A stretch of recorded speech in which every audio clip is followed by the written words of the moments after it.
to this session of the IAP conference in collaboration with the worldwide, I've forgotten the name, the Worldwide Meeting of Young Academies. This is session 14 of our conference on inquiry-based science education for sustainable development, leaving no one behind. Now, IAP has been promoting inquiry-based science education, IBSI, since almost the beginnings of IAP back in 2003, when the General Assembly agreed that we should set up a science education program. There have been plenty of activities over the years in many countries, and we do have also online a repository of materials for teachers and school children on how to use inquiry-based science education for different topics. We're going to use that IBSI as a hook for today's session, but we're going to investigate that idea of leaving nobody behind. We'll have 4 presentations looking at sort of different aspects of education and the lifelong learning as well. We'll start with an individual viewpoint from Zaineb Afkhkhar of Morocco. She is, I don't want to tell too much of her own individual story because she is going to tell us, but she comes from a different disadvantaged region of Morocco, but is now undertaking a master's degree in engineering. We'll then look at the school level. In this case, we'll have Carol O'Donnell of the Smithsonian Science Education Center. Carol is a member of the IAP Science Education Programs Global Council, as well as director of the Smithsonian Science Education Center. And she'll present the results of a major study called LASER that showed some important results about science education, science learning using the IBSI model, and also its effects on inclusivity and disadvantaged communities and children. We'll then shift from the schools to a museum. We have Aphiya Hathayatham. I hope, Aphiya, I pronounced that correctly. And she's been involved with the National Science Museum of Thailand for a number of years. And she'll also tell us about the National Science Festival that the National Science Museums run there. And finally, we'll finish with Wafa Skalli. Both Aphiya and Aphiya, I should have said, is also a member of our Science Education Global Council. And that council is chaired by Wafa Skalli of Morocco. And she will be talking to us about science centers and the idea, the project that we are undertaking right now to try and develop science centers in more African countries where there are very, very few, other than in South Africa and Egypt, for example, and how those science centers will not only engage school children, but also communities, focusing on sustainable development goals and so on. So without further ado, we will launch into the 4 videos. First, that of Zaineb, and we certainly have Zaineb, Aphiya, and Wafa with us online. Welcome to them, and we're hoping Carol will join us shortly for the Q&A session later on. So please, with the first video.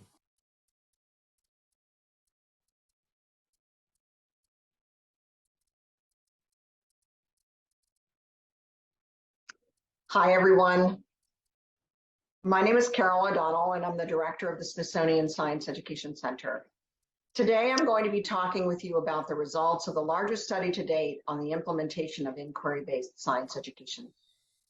I'm also going to discuss with you how the InterAcademy partnership and the Smithsonian are integrating the tech support. This is not the right presentation. Which presentation should be shown? Zaineb Afkhkhar. Right.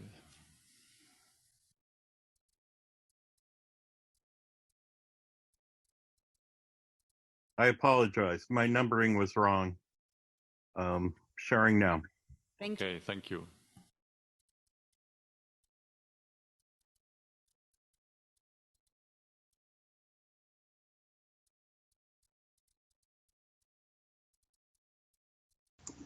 Thank you. My name is Wafa Skalli, and I will make a brief presentation Sorry, this is of also the wrong context one. of Zaineb I'm sorry. Afkhkhar Maybe it was the right one.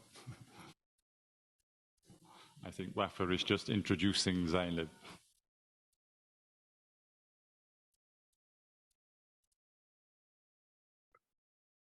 Let me get back to my folder.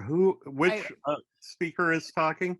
I'm so sorry, we confused you the second time. It was the correct presentation. So, Zaineb? Yes. Okay. Thank you. I apologize. No need to, we do.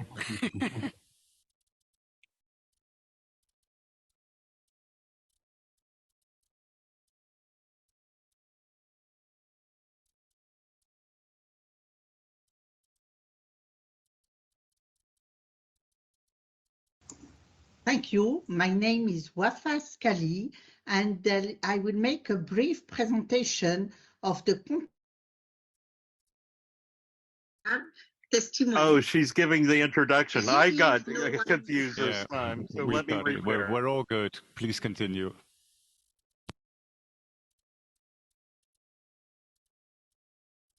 Local resources, poverty of families, geography and climate issues, and also mindset, culture, lack of science literacy, sometimes lack of teachers training and or motivation, etc., etc. And this issue is not only the concern of government and institutional educational bodies. Everyone has a role to play. And I will give the example of an NGO, RIM. I'm president of this NGO, who works particularly in the Atlas Mountains of Morocco, in one of the poorest regions of the most unfavored region of the country. With a developmental engineering approach, which means that projects are co-constructed with committed involvement of various players, teachers, educational bodies, but also parents, universities, other NGOs, etc. And two keywords are important: network and synergy. And promoting education, particularly for girls, requires caring from preschool to the university.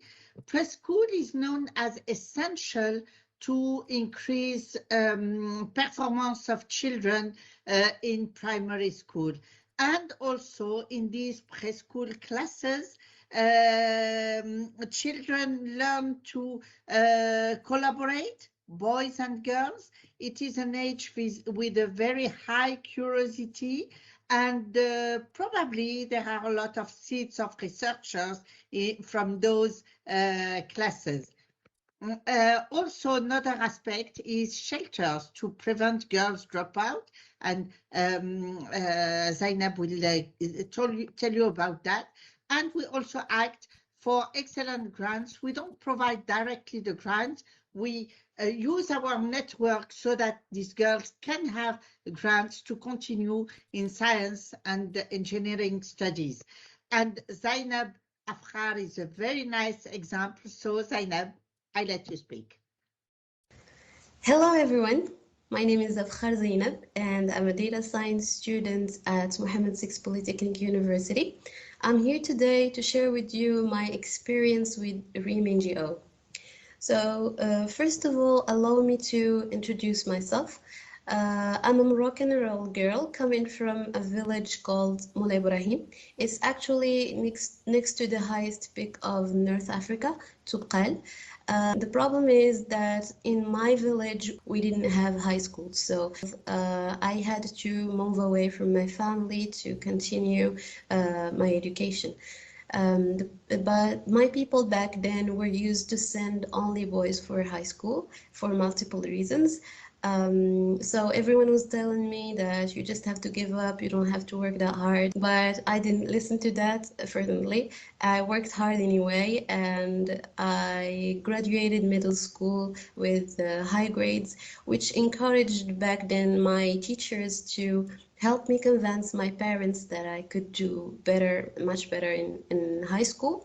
So I convinced them at the end, and I could join a shelter created by Reem NGO in Asni village. I stayed there for 3 years, and I got my baccalaureate with honors in 2018. Thanks to my high grades, I was strongly supported by Reem and well orientated to join one of the best universities in Morocco.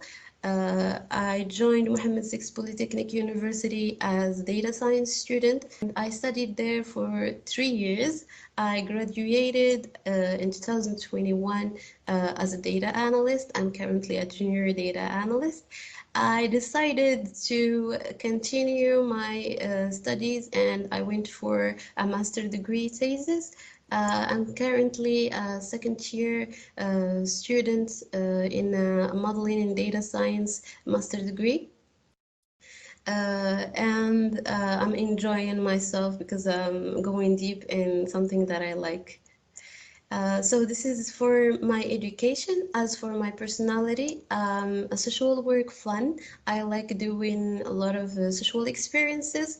For example, this is a poster of 2 workshops I animated with girls who were in the same conditions as me, but they made it out and they could join different universities in Morocco. We were there together to share with them some techniques that they can use to go well in their university courses. And then I'm also a science lover, especially astronomy. I'm a big fan, and this is a photo of me visiting one of the sky observation labs in Morocco, Okem Observation Lab. I enjoyed the visit so much. I enjoyed seeing all those telescopes and stuff. And it was actually a huge fun for me. So you may be wondering what made our education journey that difficult and inflexible. I'm trying here to explain the problem shortly. Actually, we are in a region of about 54 villages and around 30,000 residents, but unfortunately, 1 high school and 1 middle school is provided. So students of the region had to move away from their families at a very early age to join high school. It's actually between 12 and 15 years old, which means actually more expenses. So some families couldn't really afford these expenses, and they just abandoned their daughters and sons' education. Others could really afford the expenses, but the society standards made the process much harder for girls, because a girl in such an environment could not leave her family in such an early age and leave her hometown. So that feeling of insecurity made the parents less open on girls' education, which made actually the dropping out of school rate quite high in the region. So what is the solution then? Actually, one of the solutions provided was to create shelters for these girls who are near to the school. They provide residence, food, educational support. They provide orientation and all what a girl needs to continue her studies in a very appropriate condition.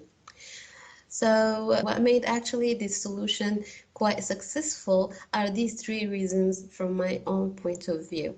First of all, they respected the society's particularity and they tried to create a home-like environment for these girls. And second, they tried to win the parents' trust by visiting the villages one by one and trying to convince people that it's okay, you can send your daughters, we will take care of them. And they also tried to recruit like local residents that already have the trust of the parents. Third, they actually attracted at the beginning several girls who went good in their education process. So these girls became later on examples for other girls around the region. As they say, if she can see it, she can do it. So we just needed a role model. Now, is this actually enough? Well, in terms of access to education, the report of the HCP, which is High Commission for Planning in Morocco, states that in 2020, 90.5% of girls aged between 15 and 17 attended school in urban areas, while only 39% attended school in rural areas. Which means that there is a huge gap and the problem is not totally solved, but we believe that big victories comes with small wins and we still have hope. If you are curious about the whole report, you can just scan the following code. Finally, as a solution we're trying to implement, me and a couple of my friends here in the university, we're trying to build a foundation to help girls around all Morocco to continue their studies. We call it Anazar Foundation. Actually, Anazar in our language means challenge. So we're trying to take the challenge of being the hope for girls around Morocco. We're trying to be the hope that people back then were for us. So that's it. Thank you for your attention.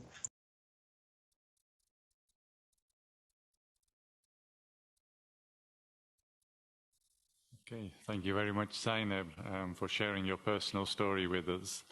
And good luck with your master's degree.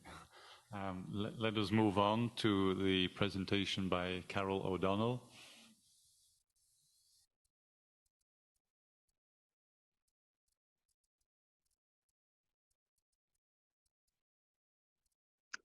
Hi, everyone. My name is Carol O'Donnell, and I'm the director of the Smithsonian Science Education Center. Today, I'm going to be talking with you about the results of the largest study to date on the implementation of inquiry-based science education. I'm also going to discuss with you how the InterAcademy partnership and the Smithsonian are integrating the Sustainable Development Goals into inquiry-based science education through what's called the Smithsonian Science for Global Goals project. First, the results of the largest randomized controlled trial study of its time around inquiry-based science education. This rigorous study took place in 2010 through 2017, where the Smithsonian received a large grant from the US Department of Education to basically study the efficacy or to validate the laser model through a randomized controlled trial study. It was a 5-year RCT from 2010 to 2015 with a 2-year follow-up implementation study. There were 60,000 students who were involved in the project annually and across 3 US regions: New Mexico, Texas, North Carolina. We had a third-party evaluator to establish and ensure that the results were unbiased. Now, the laser model is complicated. It's based on this idea that everything is fundamentally built on the knowledge of research and best practices, but that the vision for instructional improvement is local. In addition, that 5 components, or what we call laser pillars, are, as shown here, are put in place in order to ensure that inquiry-based science education has the impacts we believe. Those 5 pillars include inquiry-based, research-based curricular programs, professional development to ensure competent teachers understand the inquiry-based science education pedagogy, the idea that our assessments will not just assess content knowledge, but will also assess students' science and engineering practices. We have materials so that students can engage in the practices of science and engineering. And finally, that community and school support is in place. The belief is that if those 5 pillars for inquiry are in place, then you'll see improved teacher practice and improved student learning. As I mentioned, this was a large study across 125 schools with 16 school districts in 3 different states in the US. 60,000 students and 1,900 teachers were involved, in which some of those schools were randomly assigned to receive LASER, the inquiry-based program, and some were receiving their business as usual, traditional STEM teaching. 9,000 of those students in 2 cohorts were studied longitudinally. The first cohort were 3rd graders who are age 8 for 3 years. The second cohort were 6th graders who were studied for 3 years. So those are students who are around 11, 12, 13 years old. The idea was, would we see impacts given this longitudinal effect? The surveys and the findings from that study, I'm going to just at a very high level tell you just a few of those findings. 1, surveys showed that teachers felt more confident in teaching inquiry. 2, the results from the classroom showed that LASER students, so students engaged in inquiry, were demonstrating more collaboration and working in teams to solve problems. And students were able to apply what they had learned to solve real-world science problems using the practices of science, technology, engineering, and math. As the graphs show, students who were randomly assigned to receive the inquiry-based science program, LASER, are shown in green, the comparison condition in blue. In addition, we also found that when disaggregating the data by subgroups, that students who were the most economically disadvantaged, students who were second language learners, females, that inquiry-based science education has the biggest impact on them. So the question of us now in 2016, 2017 was, could you apply the same practices of inquiry to classrooms where students are integrating the Sustainable Development Goals into a science or STEM classroom? So in 2016, my colleagues and I at the InterAcademy Partnership Science Education Program Global Council were in Santiago, Chile. Zika was really prevalent at the time. And we asked each other, could we actually take our knowledge of inquiry-based science education and apply it to teaching about these complex socio-scientific issues? And we chose the UN Sustainable Development Goals as our framework, because the belief was that we could support young people's understanding of the science and social science of these complex socio-scientific issues, like mosquito-borne diseases, by using inquiry in their community. Students ages 11 to 18 are a part of this project. So the Smithsonian Science for Global Goals project uses a framework that we call Discover, Understand, and Act. It's based on UNESCO's learning framework, where they focus on social domains, cognitive domains, and behavioral domains. Discover is basically where students are examining the issue locally that's affecting them. So they might engage in survey taking or perspective taking or decision making or creating identity maps, which are really based on this kind of social emotional learning. The second is understand, where students are investigating the scientific issue locally using their community as their laboratory. And finally, the behavioral domain, where students are acting. The idea that students can now use their knowledge for social good. For example, engineering a plant-based mosquito repellent to reduce mosquito-borne diseases in their community. We also designed what we consider to be our theory of action, called Global Goals Action Progression. Now, inquiry-based science education has always been focused on developing students' scientific literacy. But this Global Goals Action Progression also says we can develop their sustainability mindsets. So how do we do that? The belief is that students come to every classroom with a lot of questions. They have their own cultural context, their own learning disposition, their own background knowledge. And the important role that Discover takes is getting as getting the students to understand and make explicit what that background knowledge, cultural context, learning disposition is. The second is now they're moving into this understand role. And that's where we're getting students to investigate locally using their community as their laboratory. Think about things using critical reasoning from evidence. Engage in systemic understanding so that they're bringing their investigation from the classroom out into the community. And finally, synthesizing that knowledge in order to act. And the cycle continues. Their actions will drive new questions. Those new questions will drive that cycle of learning again. Now, what do we mean when we say we're hoping to develop students not only scientific literacy, but their sustainability mindsets? A sustainability mindset is, there are 4 of them that we're talking about.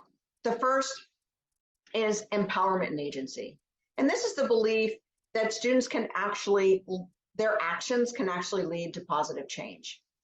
The second mindset is about open-mindedness and reflection. This idea that students understand different perspectives when they engage in learning about a topic. The third mindset, ethics and equity and justice. This is where students are respecting themselves, they're respecting others, they understand the ethics of a scientific issue, and they're also respecting the environment. And then finally, the idea of a local global connection, that what you do on a local level makes a difference globally. Now, to date, we've developed 8 of these modules that you can see here, from environmental justice to mosquito, to biotechnology, to sustainable communities, to biodiversity. Each of these topics is very important to the IAP, including vaccines and COVID-19 spread.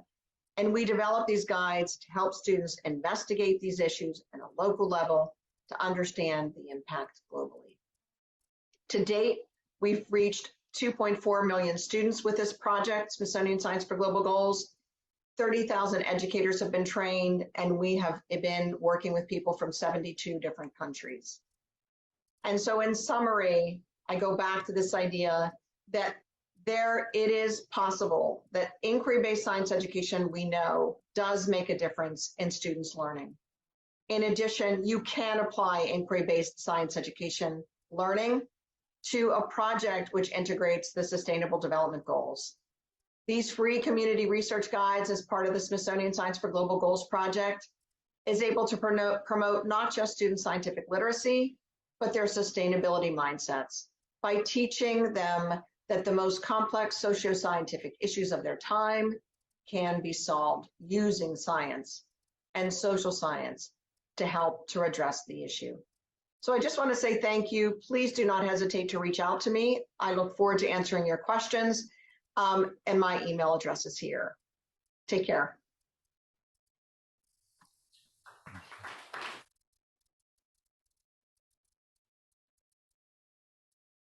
Okay, thank you very much for that, Carol. And I'm sure everyone will agree that the numbers of students and teachers that you've reached with those modules are absolutely impressive. Let us move on with the third presentation, if we have that of Aphiya from the National Science Museum of Thailand. Thank you.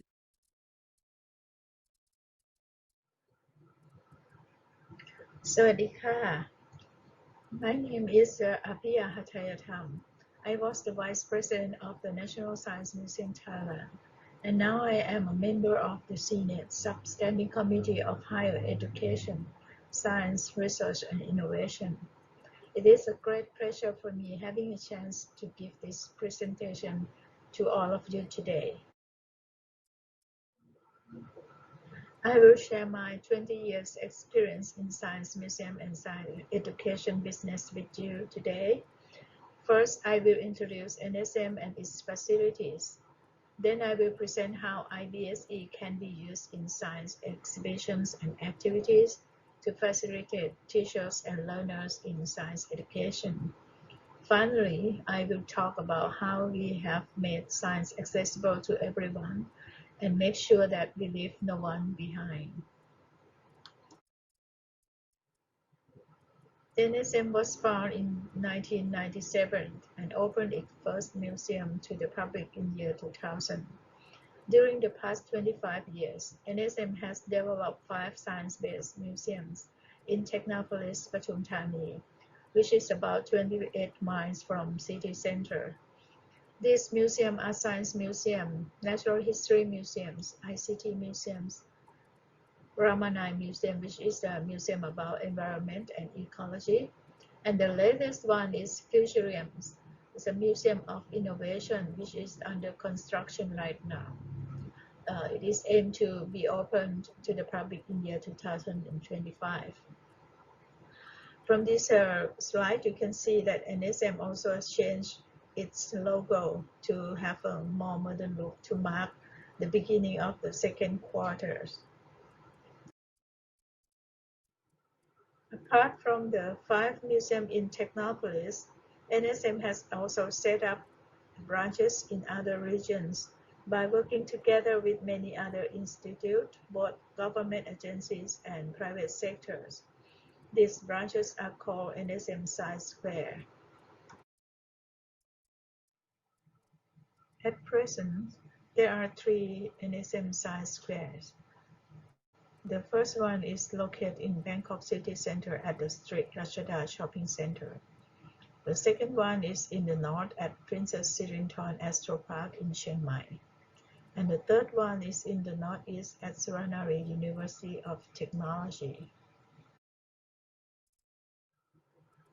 In addition to all 5 museums and 8 branches, NSM has recently launched a new project so-called Science in Ancient Thai Culture, which is located at Umong Temple, a very old temple in Chiang Mai, where researchers from Chiang Mai University use science and technology in reviewing how the original wall painting in the old tunnel of Umong Temple looked like. This wall painting has been there for more than 500 years, and all the painting have faded away with time. It is amazing that science and technology enable us to visualize how beautiful the original painting was. NSM, in collaboration with Chiang Mai University and Umong Temple, has renovated an old building in the temple and turned it to be Lana Ancient Art and Science Learning Center. It is a very good example of how we can make people appreciate science through the work of art and culture. I should add here that the concept of IBSE has been used in every exhibit in these exhibitions. As all 5 museums are located in the central part of Thailand, it is quite difficult for students in other regions to come to visit our museums. So, being inspired by Shell Science Circus from Questacon, Australia, NSM has launched its first outreach program in year 2005 with the name of Science Caravan to deliver our service to those in remote areas all over the country. Up until today, NSM Science Caravan has served more than 6 million visitors, mostly students, in 77 provinces throughout the country. Altogether, the caravan has spent more than 2,500 days and covered more than 125,000 miles in 719 trips. To talk about science education in school, people at my age may recall how school education was 30 to 15 years ago. Teachers were expected to know almost everything in the subject they teach. Good students are the students who pass the exam by answering exactly as what their teacher taught them. Luckily, students today are much luckier than we were. The new concept of science education allows them to express their thoughts freely based on their own experience and understanding. The roles of teachers today has changed to be more like facilitators, resource, mentor, questioner, who help students to learn and discover their own lessons. Inquiry-based science education become more and more popular, not only in classroom, but also in lifelong learning environment. As defined by IAP, IBSE allows students to develop key scientific ideas through learning how to investigate and build their knowledge and understanding. They can also develop skills in raising questions, collecting data, reasonings, and reviewing evidence, as well as drawing conclusions and discussing results. With the theories about how people learn and how effective each learning style is, NSM has applied these theories in varieties of activities and education programs. Similar to most of modern science museums, NSM focuses on making science accessible to everyone and encourage the excitement of discovery through interactive and hands-on activities, which allow visitors to have direct experience and to discover scientific phenomena by themselves. IBSE has also been interested in many activities in its education program.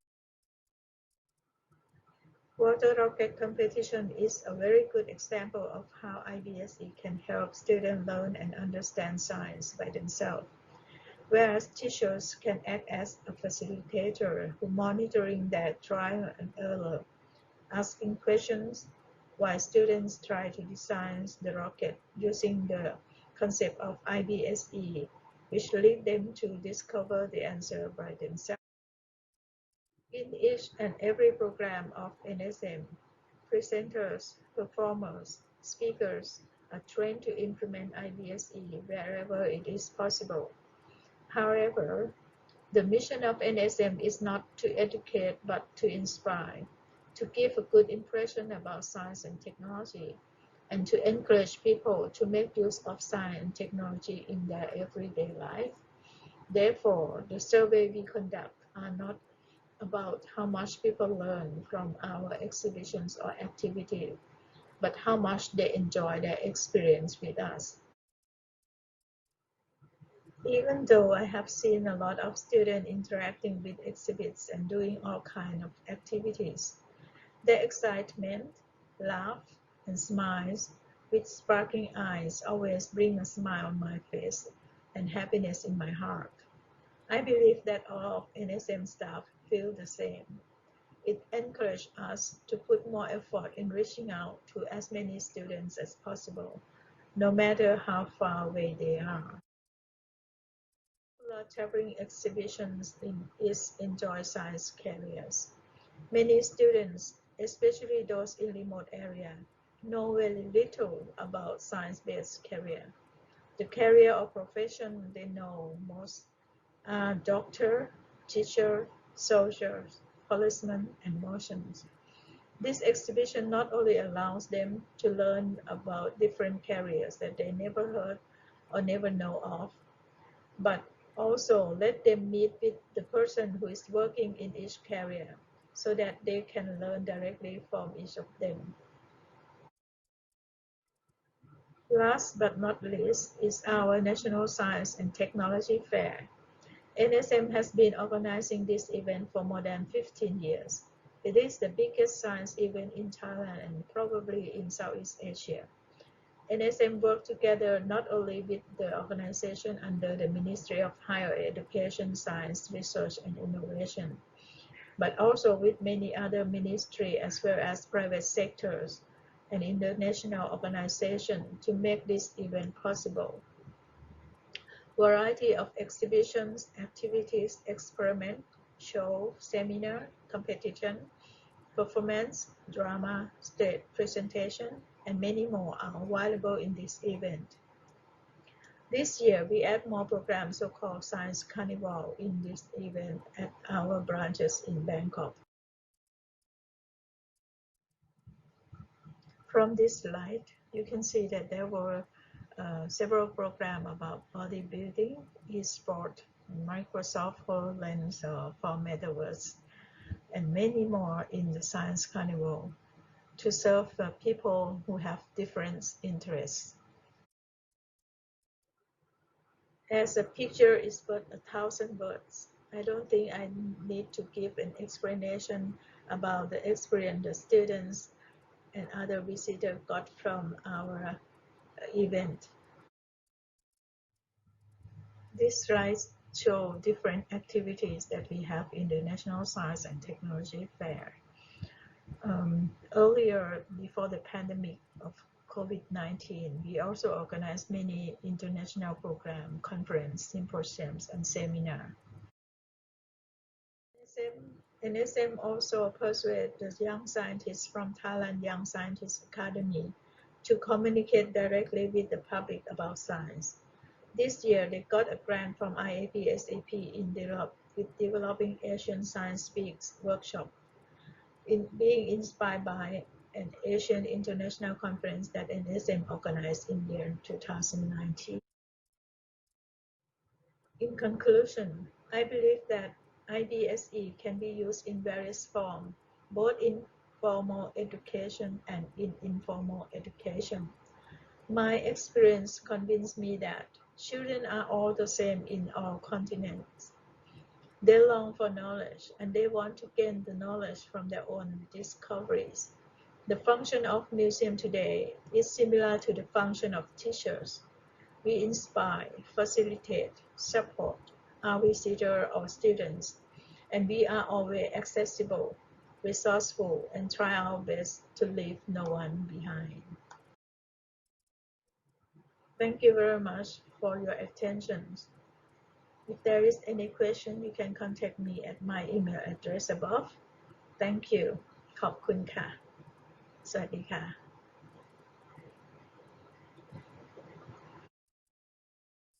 Well, thank you, Aphiya. You used the word inspire several times in that presentation, and I think everybody would agree that the amount of outreach using IBSE, of course, is inspiring and hopefully will inspire other countries to follow your model. Let's move now to the fourth and final presentation from Wafa Skalli. Thank you.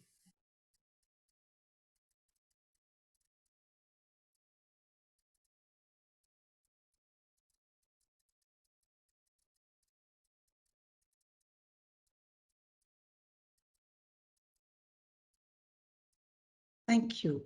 I will present the project related to houses for innovation, science, technology, education, and culture.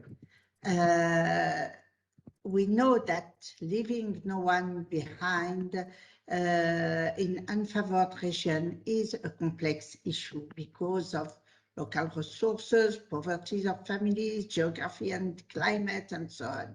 And particularly, IBSE is known as promoting the development of essential skills, but it also raises specific issues related to teachers' training and motivation, science literacy, mindset, culture, and therefore building a favorable ecosystem is essential. By improving teachers' training, by developing science centers and museums, exhibition, events, and all these can raise the community and institutions' science literacy. In last SCP-IAP global meeting, the analysis was that Africa is underserved. On 41 structures, 33 are in South Africa. And then the recommendation was to promote the development of smart structures in Africa. Of course, there are extremely large ranges of initiatives and structures, and there is real opportunities for shared resources. When analyzing the initiatives, of course, there are the questions of IBSE trainings, and we can evoke the Sesame project by African Euro-Mediterranean Academies of Science that organize IBSE training sessions for teachers, generally in universities. The question is the need for continuous practical training, learning by doing also for teachers. For the science museums and science centers, they are essential, but generally the cost is quite high. And could we take advantage of shared resources, particularly virtual resources. Other initiatives, they are very wide, and the question is, could there be a hub to promote such activities, having a resource center and inspiration place for this kind of events? And this was the philosophy that yielded the design of the project Houses for Innovation, Science, Technology for Education and Culture, ISTEC project. The requirements was that it should be frugal, low cost, high quality, in order that it is a model that can be duplicable. It has to be sustainable, which raises the question of organization and funding issues, and it should be in action research with indicators to quantify impact in order both to capitalize the expertise for duplication and to influence the decision makers regarding the interest of this kind of centers.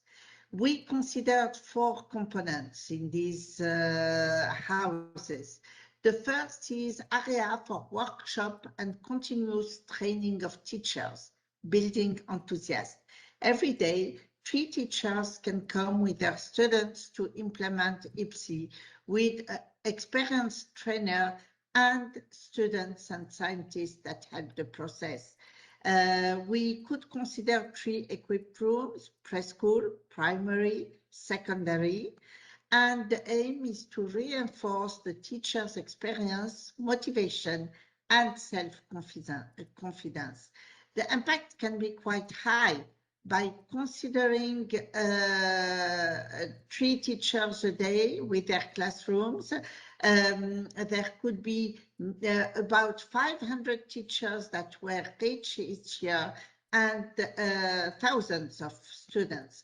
The take-home message is that IPSI is feasible, fun for all, with basic tools and few equipment, some of which being made in the Fab Lab, which is the second part of this house, revealing the ingenious. We know that today 3D printers, educational robots, electronic cards are not so expensive. So let's go for the adventure of creation, accompanied by engineering students and art technicians.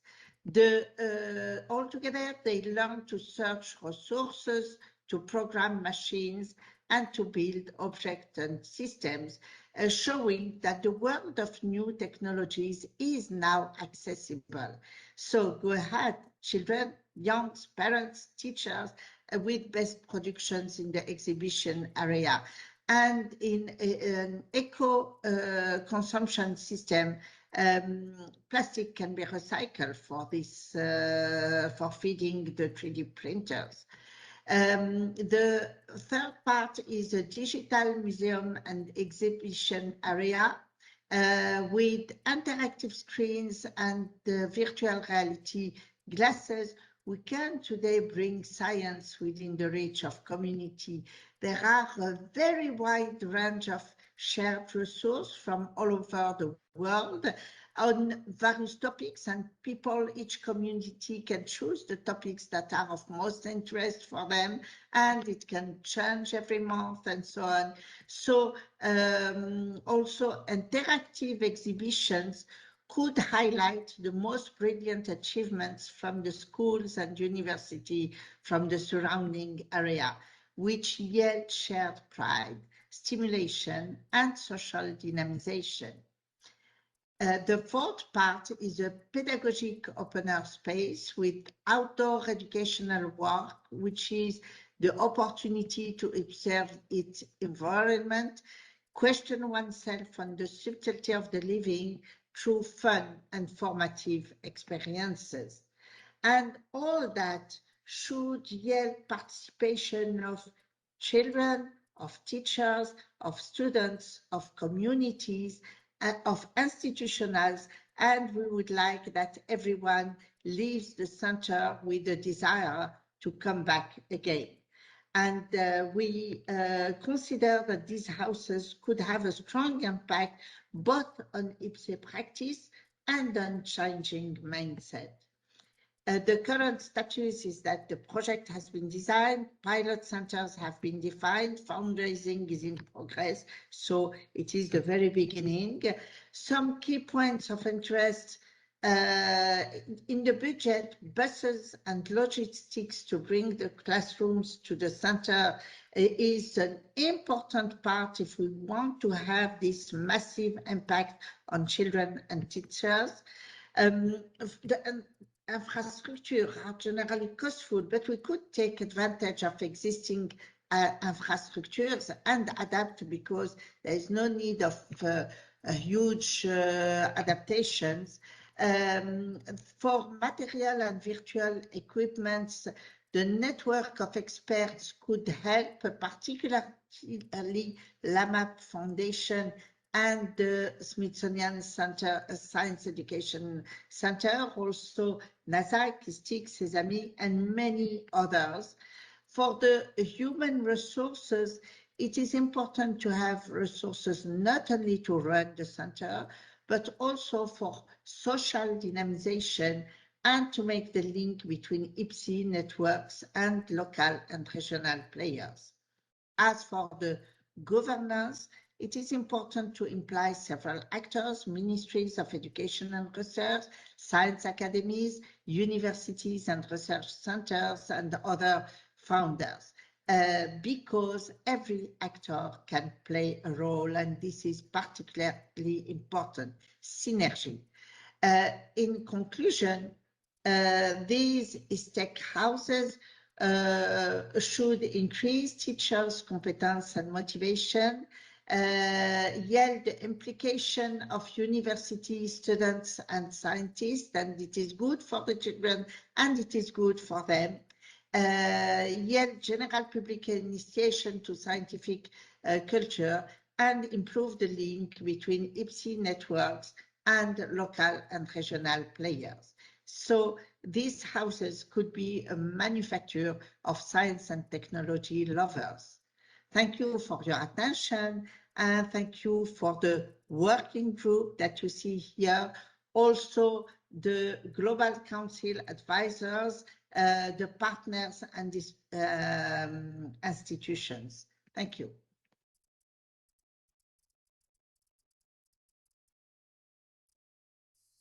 Okay, thank you, Wafa. And as you see, that's a project much more in development than some of the others we've heard in this session.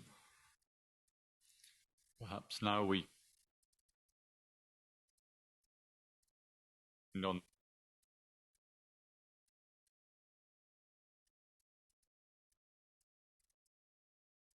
I think participants are sitting behind me. I need to turn around and see the so forgive me, I keep turning my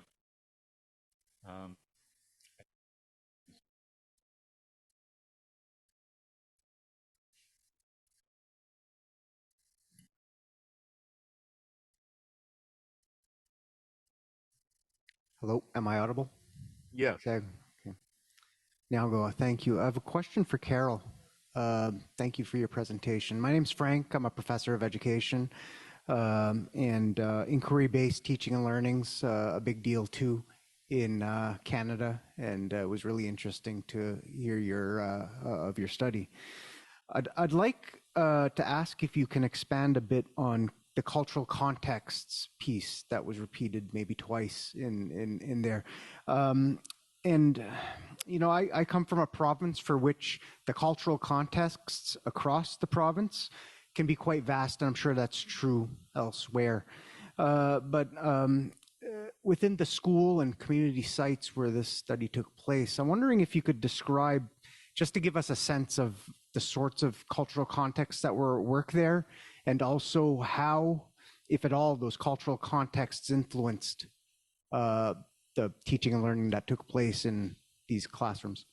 Yeah.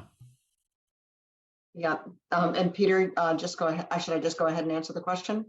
So, yeah, thank you so much. I can't see who asked the question, but I appreciate the fact that you're addressing something that's so crucial when you are a traditional science educator.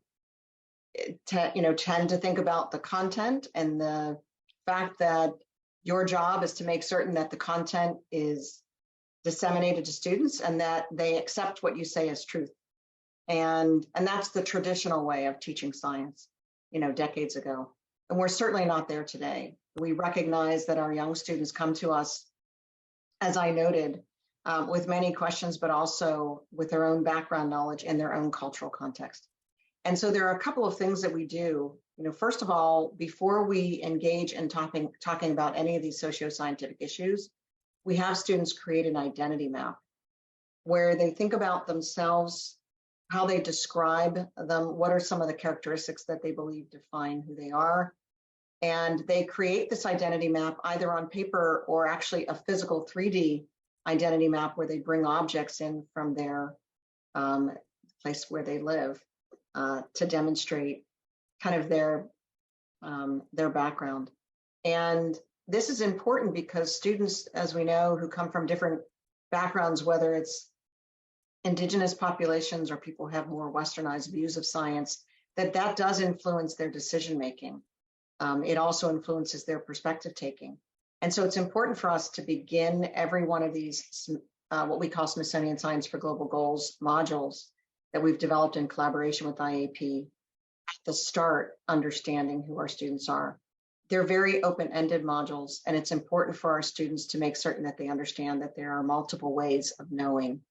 And so I don't know if that addresses your question, but it's rare for us in science education to engage in these more social emotional learning approaches where we're understanding the whole child before we begin the teaching experience or the learning experience. Okay, thank you, Carol. There's a question here from Peggy Hamburg. Hi, thank you so much for a set of great presentations, but I wanted to also address mine to you, Carol, following up on that last one. Two things. One, astounding you were able to do a 5-year RCT study examining these issues. I have to be honest, though, that I was a little surprised that there weren't more differences. You found statistically different outcomes, but I wonder whether you have tried to go deeper into your data to figure out what are the most critical aspects of your program in terms of changing, learning style and outcomes.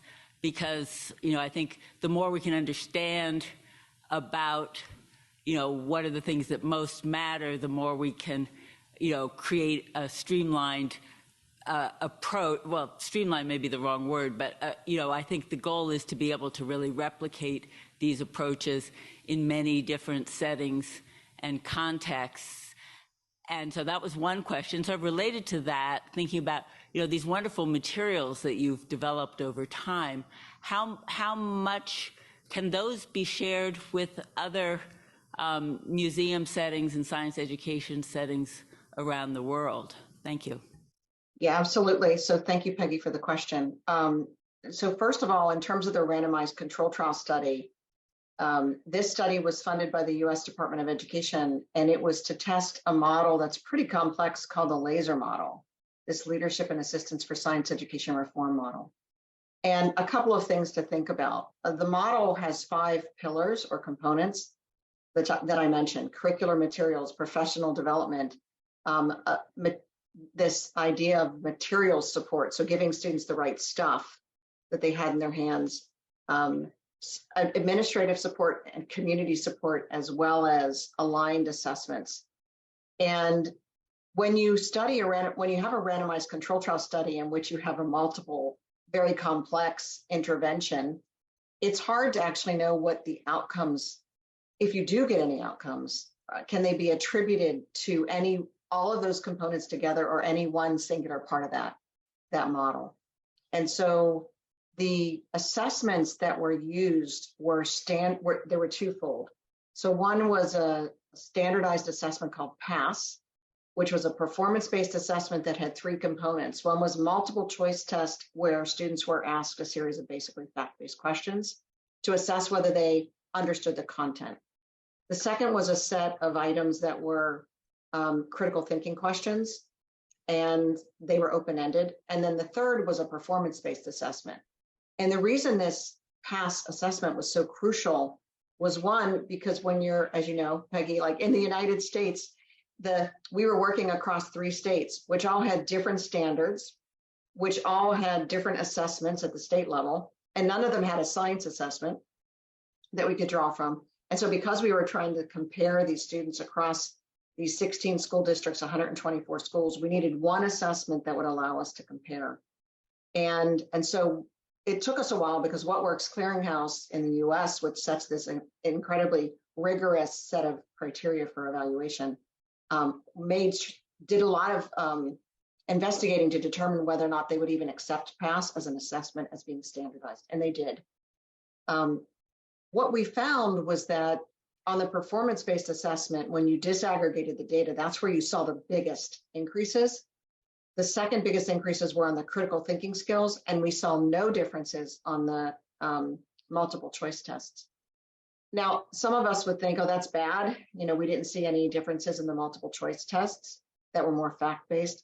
But I actually think that's pretty good, because that means that engaging in inquiry-based science education didn't do any harm, but we did see huge boosts in the performance-based assessment component. So to answer your question about the disaggregation, it was twofold. One, around the types of thinking or engagement that students, that we would define as outcomes along those 3 different types I just described.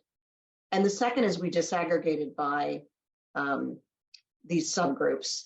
Now, whether or not we saw students who were English learners, so students who are learning a second language, that's the biggest bump. And then the second group that was impacted the most were students on free and reduced priced lunch. So somebody who's at low socioeconomic status. In terms of your second question around whether those curricular materials are available for free or people can have access to them, in the first study that I talked about, the large randomized control trial study, which received the highest marks on What Works Clearinghouse for rigor, that was a curriculum program that's produced by the Smithsonian and distributed by a publisher, and it's not available for free. But it was something that was required by the grant so that we could pay for and give to every school system the exact same curriculum to make sure that we were standardizing the types of inquiry that was being taught. The second part of my talk talks about a curricular program that we've developed in collaboration with IAP. That's all free. All of those resources that talk about biodiversity, biotechnology, mosquito-borne diseases, vaccine development, et cetera, those materials are all available for free and are written for a global audience. So they're not aligned with US standards. Thank you. Very helpful. You're welcome. Okay. I see there's one question through the. Let's have a look at that one. I think it's a question either for Wafa or maybe Zaineb. How many girls were able to continue their study until their master's degree, like Zaineb? Maybe of those of those who went to high school, for example, that actually continued to higher education. Is there any numbers from your RIM project?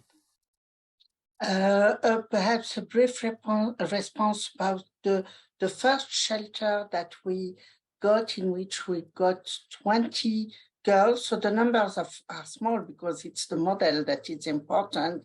14 of them went to the baccalaureate and got it. And this percentage, 14 and 20, is much higher than the national percentage, particularly in this kind of regions. And all continued studies, not at the engineering level or master level, and the experience is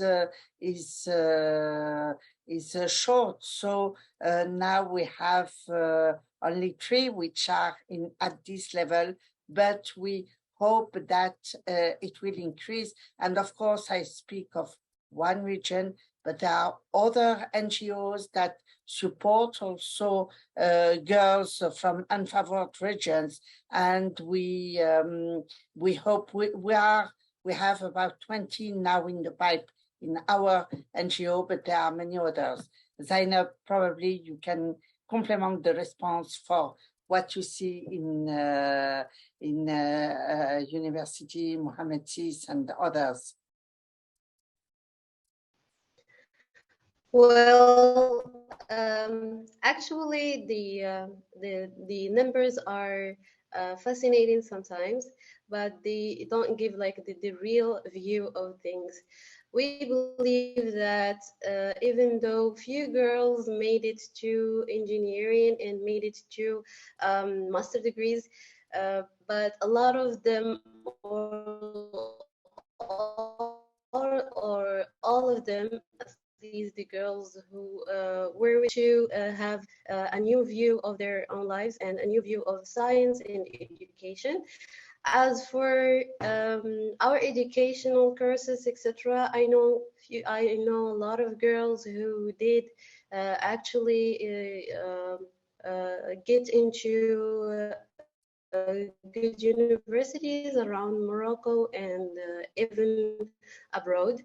And here, for example, at the Mohammed VI Polytechnic University, that encourages girls and also boys around all Morocco to join and be part of science development in our country and in Africa in general.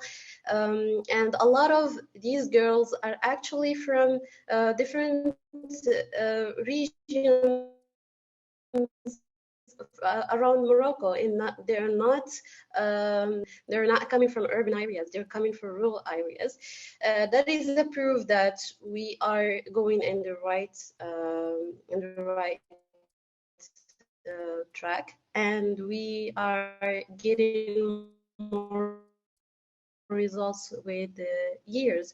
And as I said, here we are, like generations ago, they tried to get us to this point, and we are trying to get the Zaineb, we're having difficulty. Perhaps if you turn the camera off, your voice will come through more clear. Thank you. Maybe she's frozen for the moment. Perhaps I can pick up on this and ask Aphiya. I mean, you've obviously reached out to thousands of school children all over Thailand. And I wonder if you've seen anything. Can you hear me clearly now? Okay, yes, please carry on. We'll come back to Aphiya in a minute. Go ahead, Zaineb.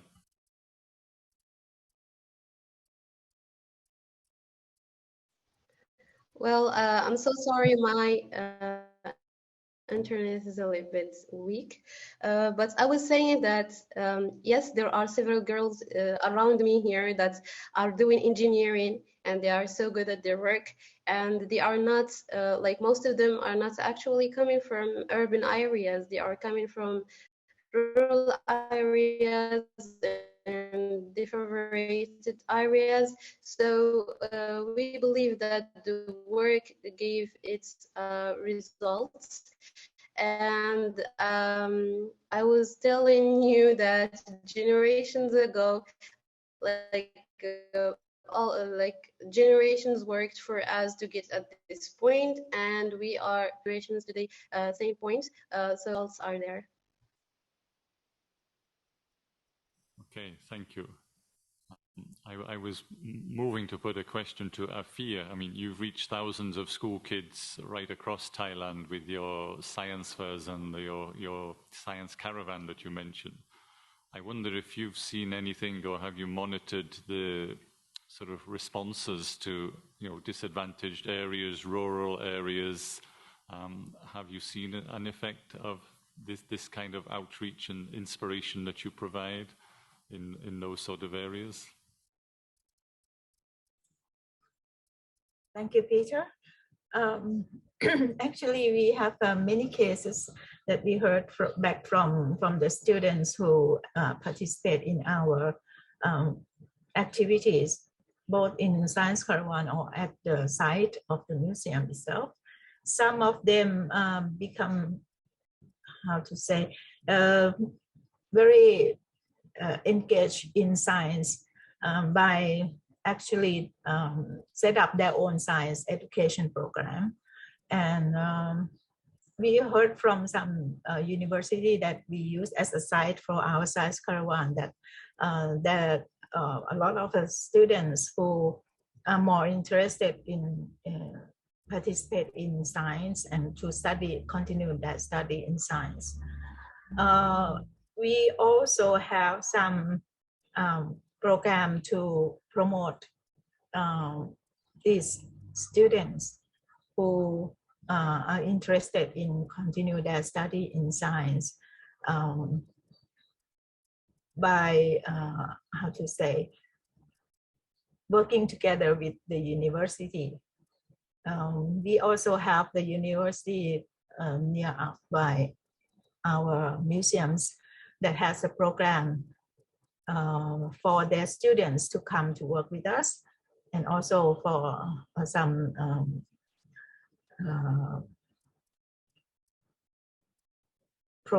financial support, give them some financial support to continue their study there. Okay, thank you. I have another question from the floor here, please. Thank you. I'm Jacek from the Polytechnic Academy, and I had one short question to Carol and one to Zaineb, if I can.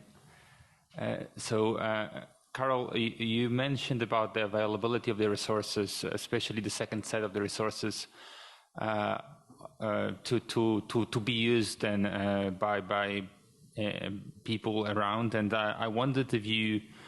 We heard this, like in the first session of this conference, we heard about the importance of the national languages and so on. And of course, to make it world spread, we need to think also about kind of moving from English to other languages as well to make it available. So I wondered if you got involved or engaged in such activities with someone already on that level. And maybe I will wait and then ask Zaineb another question after. Yes, it's a great question. So first of all, I see my colleague John Bowright, who's in the audience. Good to see you, John. So John is at the National Academies of Sciences, Engineering, and Medicine in the US. And it's through the National Academies in the US that I was introduced to the InterAcademy partnership. And Peter McGrath and I have talked about this, oftentimes about the materials are available in English, and the Smithsonian provides those materials to anyone who has the financial resources to translate them. Please know that they have been translated into different languages, but it depends on the project and the availability of the resources from that country to translate them. So for example, when we developed our COVID-19 module, when COVID occurred in March of 2020, we knew that this was something we wanted to disseminate quickly throughout the world in as many languages as possible. And we collaborated with the World Health Organization, who provided the resources, the in-kind resources, to have Amazon translate, I believe it was Amazon, translate through machine learning all of the guides into 27 different languages. Now, they didn't all translate well, for example, into Thai, and so we had to have those hand translated. It's expensive to translate materials, and we've been able to translate them, almost every one of them, into Spanish, but that's just two languages, English and Spanish. Some of them have been individually translated into other languages. Mainly because somebody through the InterAcademy partnership reached out either to Peter or to the US National Academy of Sciences, and then that country agreed to take up the translation. So if anyone is interested in translating any of the materials into another language, please do contact me. My email is available in the presentation, I believe, and I can also, Peter or others can share it with you. But we are very happy to provide the files to you and to engage in the translation together. Now, once it's translated, then we disseminate it. So for example, right now we're working in 3 different regions of Egypt with one of our Sustainable Communities guide. It's called Sustainable Communities. And our partners in Egypt, which are the Biblioteca Alexandrina, one of the others is the Children's University of Egypt, Cairo. They took it, they worked with us and they translated it. And so, do know that this is absolutely possible, but it's a collaboration because we're a nonprofit and we're giving away all of this for free, and we rely on others to help us with translations. Thank you. Can I still ask Zaineb a question? Or well, just to say, you can also contact Carol through us through IAP if needs be. But please carry on. Yes. So Zaineb, I wanted to ask you because young academies often locally provide mentorship programs and other services or help like this to especially women in science or girls who are in school and so on. And I wondered, the wonderful work you have shown and the impact it does is quite moving, but also impressive. And I wonder if you can say, if you see any ways of young academies, but maybe also other scientists, to get involved and help. So if we were to help somehow, what could we do? Well, I wonder if you can hear me now, or should I? Right now, it's okay. So we'll let you know. So first of all, thank you so much for your offer. That's very generous of you. Well, actually, as Madam Wafa, I think, already introduced, the problem in Moroccan society in general, and in my region particularly, is that we still do not have that culture of loving science or being able to adopt science. So I think young academies need to make science more, we can say, more close to the societies, more close to normal people. Because, for example, nowadays I'm studying data science and I'm studying like artificial intelligence. And when I'm in the university, I feel like I'm doing something great. But once I'm home, I can't even explain what I'm doing to my parents or to my, I don't know, my cousins, etc. So I keep just saying that I'm doing things Facebook can do. That's it. But they cannot like imagine what is the impact that my studies can do in their life and my own life. So I think academies need to be more aware that not all of us are able to understand the scientific jargon, and not all of us are into science. So we need to make our speech much more simple and our ways much more close to the final user, as we say in software engineering, etc. The final user is the core interest of any work, and I believe that it should be the core interest of any scientific and academic work too. So hopefully this answers your question. But if we are talking about also financial aid, etc., this can be done through NGOs all around Morocco, like REAM, for example, and also our foundation that we're working currently on, An-Nazar Foundation. We will be so happy if we can get in touch with you and got like to build partnership between our we are currently working on the solution, but we would love to have internship with IAP and young academies, etc. we would be so happy to have such a partnership. So hopefully this answers your question. Yes, thank you so much. Thank you. Thank You're you, welcome. Zaineb. While your link is working well, maybe I can ask you, when you do go back to your village, are your younger cousins, other children, especially the girls, do they see you now as a role model and somebody to emulate? Have you seen a difference in the numbers of girls going on to high school? Well, hopefully a good one, but they sure do. Like, hopefully, I hope that I'm a good role. I really appreciate, but it's also a huge responsibility, because the first time I have two older sisters that gave up their studies at a very early age, not because of anything, just because one girl did something wrong while their parents gave her all the trust to go through her education.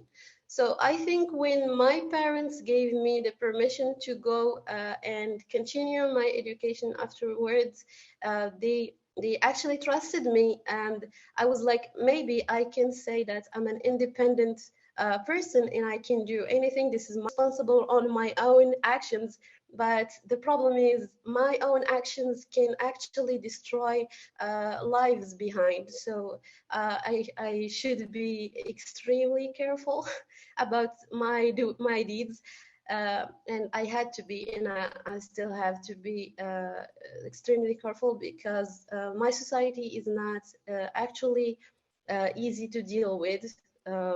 Back then and now too. It's actually complex, but I'm still working on that. And now they see me as a role model, I believe, and hopefully as a good one. And they can see their daughters in me, and they can tell that if their daughters go and continue their education, they can be they can go well and do great things, even though they don't actually understand what I'm even doing.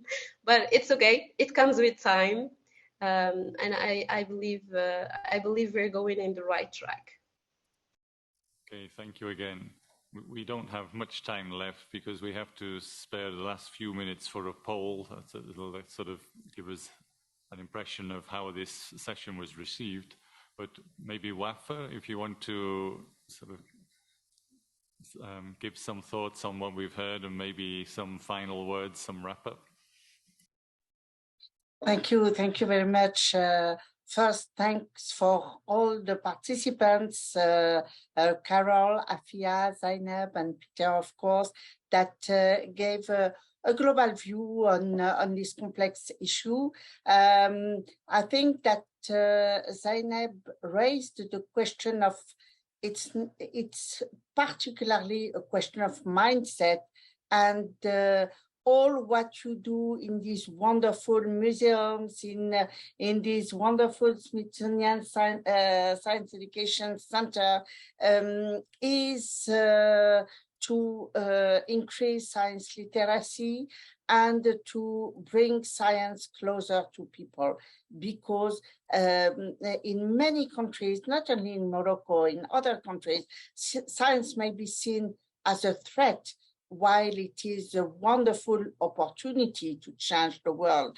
And by all this social dynamization, by these science centers and these initiatives, it's we have to keep in mind that this social role is crucial. And I would like to finish with a very nice issue, is that Zaineb is involved in a virtuous circle, because now she provides support to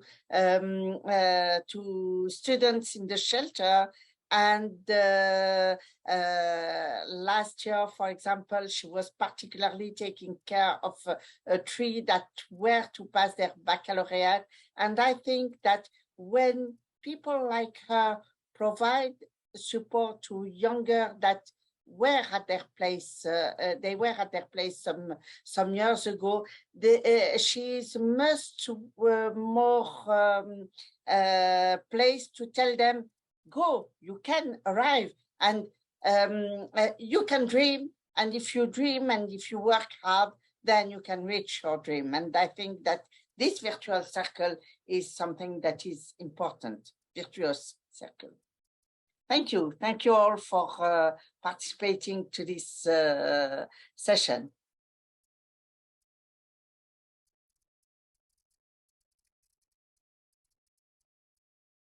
Okay, thank you, Wafa, and thank you to Carol, Aphiya, and Zaineb for joining us.